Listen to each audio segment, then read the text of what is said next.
আমার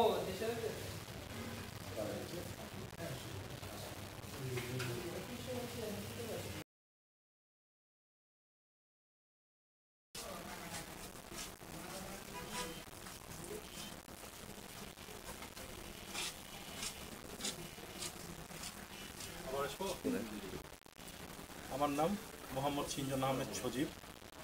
আমার এই ভেনের সমস্যায় আমি 2020 সাল থেকে ভুগি। অনেক কষ্ট করে জীবনযাপন করেছি, মানে খুবই একটা বেদনাদায়ক জীবন আর কি। তো অবশেষে আমি স্যারের কাছে আসি। স্যারের কাছে এসে আমি আমার অপারেশনের পরে এখন আলহামদুলিল্লাহ আমি অনেক ভালো আছি। আমি আমার পূর্বের সকল যন্ত্রণা ব্যথা একেবারে ভুলে গেছি। আমার মাত্র 5 মাস হয়েছে, তাতে আমি এখন আলহামদুলিল্লাহ আমার কাছে অশেষ অশেষ রহমত যে তাদের মাধ্যমে আমাকে সুন্দর একটা জীবন উপহার দেওয়ার জন্য।